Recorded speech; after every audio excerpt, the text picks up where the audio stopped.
सुप्रभात बच्चों, मैं विवेक तिवारी आज आपको कक्षा 9 के अंतर्गत हिंदी व्याकरण में प्रस्ताव लेखन विषय का अध्ययन कराऊंगा। पूर्व में पीडीएफ के द्वारा मैंने इसके बारे में कुछ लिखित गृह कार्य और अभ्यास कार्य आपको दिया था। आज मैं इसके बारे में आपको विचारात्मक अध्ययन कराऊंगा। बच्चों, प्रस्ताव लेखन के अंतर्गत हम अपने विचारों को प्रस्तुत करते हैं। अगर शाब्दिक रूप से देखा जाए तो प्रस्ताव लेखन के अंतर्गत हम किसी विषय की चर्चा करते हैं और चर्चा करते हुए उस विषय की रचना करते हैं। यह विषय भावात्मक हो सकता है, विवरणात्मक हो सकता है, विवेचनात्मक हो सकता है या ज्ञानात्मक हो सकता है। प्रस्ताव के अंतर्गत हम कोई भी विषय ले सकते हैं जो गंभीर हो, जो समाज के ऊपर प्रभावी हो, जिसका समाज के अंदर उसके तत्वों के ऊपर प्रभाव पड़ता हो। उन सभी विषयों को हम समग्र रूप से लेकर के अध्ययन करते हैं। किसी भी प्रस्ताव की जब रचना की जाती है तो हमें उसकी रचना में उसके विस्तार पर ध्यान देना पड़ता है। किसी भी प्रस्ताव का 3 भागों में विभाजन आसानी से, सरलता से किया जा सकता है। जैसे परिचयात्मक या प्रस्तावक भाव, जिसमें हम किसी विषय का विवरण या संक्षिप्त परिचय प्रदान करते हैं और उस प्रस्ताव के विषय का जो मुख्य बिंदु है उससे अवगत कराते हैं। इसको हम एक अनुच्छेद, एक गद्यांश या एक अवतरण के अंतर्गत रखते हैं। अधिकतम 2 अनुच्छेद भी हो सकते हैं। दूसरा भाग होता है मध्य भाग। यह मुख्य भाग होता है जिसमें प्रस्ताव के मुख्य बिंदुओं का वर्णन बड़े ही विस्तार से दिया जाता है। और प्रस्ताव का अंतिम भाग जो होता है, इसको हम उपसंहार या निष्कर्ष के रूप में समझ सकते हैं। जिस विषय पर हमने चर्चा करते हुए रचना की है, उस विषय का हमने क्या निष्कर्ष निकाला, उससे हमें क्या मूल्य का पता चला, कौन सा मूल्य उसके लिए उपयोगी था, कौन सा मूल्य अनुपयोगी रहा, यह सब हम उसके अंतिम भाग में चर्चा के रूप में प्राप्त करते हैं। तो इस प्रकार से प्रस्ताव के 3 भाग सामने आए। पहला भाग जिसमें हम परिचय देते हैं, मध्य भाग जो विस्तृत होता है जिसमें खुलकर चर्चा होती है, और तीसरा भाग जिसमें हम निष्कर्ष पर आते हैं। अब इसके बाद प्रस्ताव का विषय के दृष्टि के आधार पर जो वर्गीकरण किया जाता है वो क्या है? तो सबसे पहला जो भेद आता है वो वर्णनात्मक होता है। वर्णनात्मक प्रस्ताव जो होते हैं वो किसी यात्रा, किसी दृश्य, किसी स्थान विशेष की अपने अनुभव के आधार पर व्याख्या होती है। मान लिया आप किसी यात्रा पर गए और आपने वहां बड़े सुंदर सुंदर दृश्य देखे और फिर उन दृश्यों को आपने मन में इतना रमा लिया कि आपका मन उनको लिपिबद्ध करने को हो गया। माने आप उनको अपनी दैनंदिनी यानी डायरी में लिखना चाहते हैं, तो आपने उसको पेन की सहायता से जो आपने अनुभव किया उसको लिख लिया। तो इसको हम क्या कहेंगे? इसको कहेंगे वर्णनात्मक प्रस्ताव, क्योंकि ये आपके अनुभव जनित है। दूसरा है विवरणात्मक। यह भी वर्णनात्मक जैसा ही होता है, लेकिन यह स्थान पर आधारित नहीं होता है, बल्कि यह कालगत आधारित होता है, समय पर आधारित होता है। मान लीजिए भारत के किसी शहर की आपने यात्रा की थी बहुत वर्ष पहले, तो आपने उसका विवरण लिखा, लेकिन वर्तमान में वो शहर बहुत बदल गया, तो समय के आधार पर उसका जो ज्ञान था वो बदलता रहा। भविष्य में उस शहर का कुछ और रूप भौगोलिक रूप से उपस्थित होगा। आज सड़कें कच्ची हैं, कल पक्की होंगी। पता चला आज पार्क नहीं है, कल बहुत सारे पार्क हुए। तो ये कालगत प्रस्ताव है। तीसरा जो होता है वह होता है विचारात्मक। इस प्रस्ताव के अंतर्गत तर्क की प्रधानता होती है, इसमें बुद्धि तत्व सक्रिय होता है।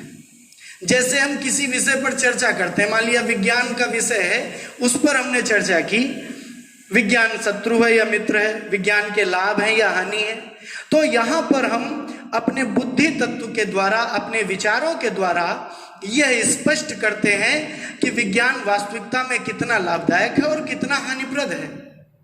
तो यहां तर्क का समुचित प्रयोग हुआ। इस आधार पर हम कह सकते हैं कि यह प्रस्ताव विचारात्मक है, क्योंकि यहां बौद्धिक स्तर से हमने तर्क करके उसको जाना कि वो गलत है या सही है, वो अच्छा है या बुरा है, वो लाभदायक है या हानिप्रद है।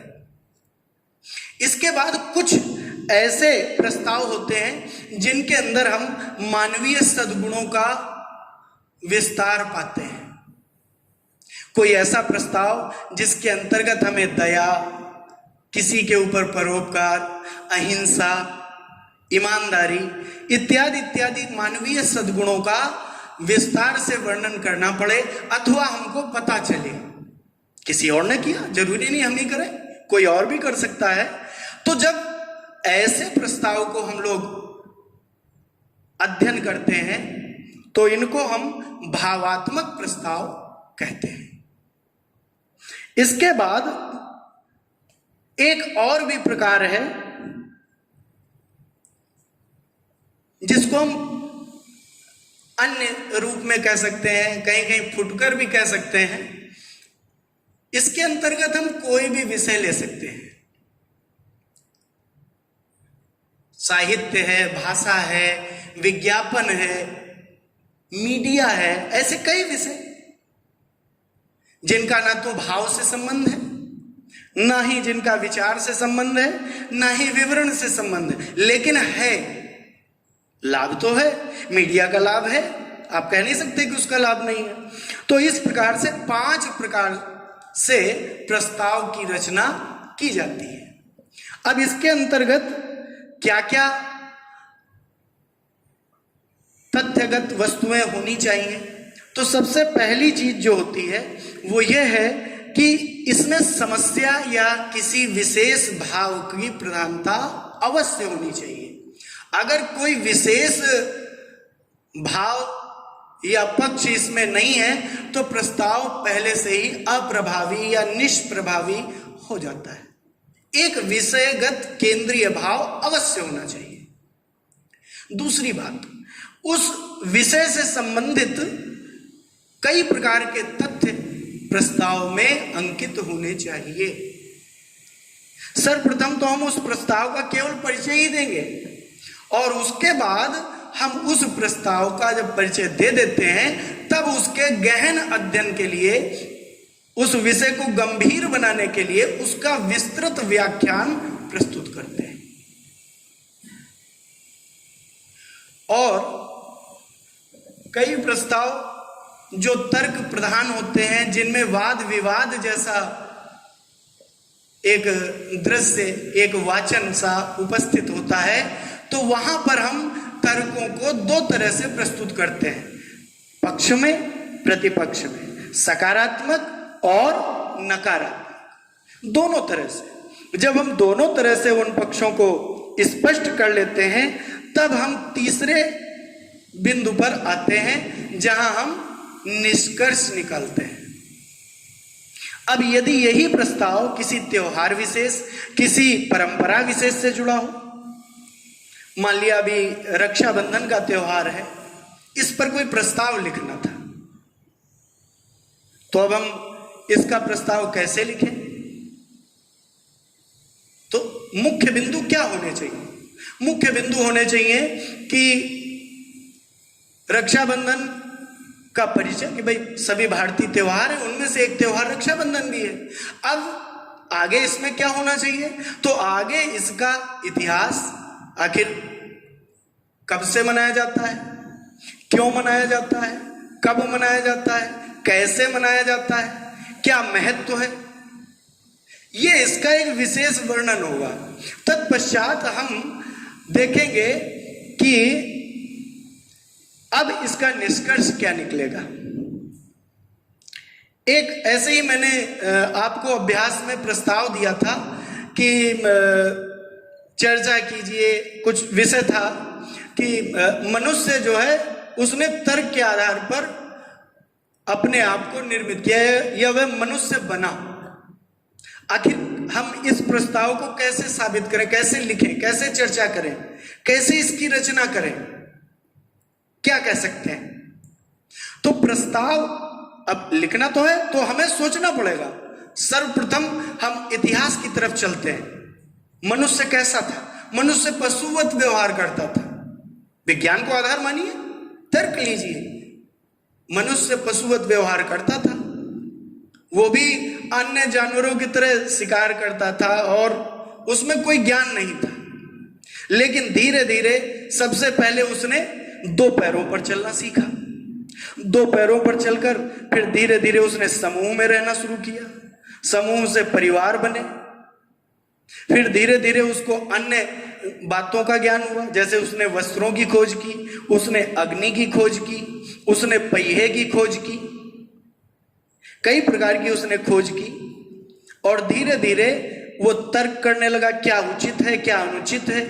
फिर उसने समाज में रहना सीखा। फिर उसने कुछ रीति रिवाज, कुछ परंपराएं बनाई। फिर उनके आधार पर उसने जीवन के मूल्य निर्धारित किए।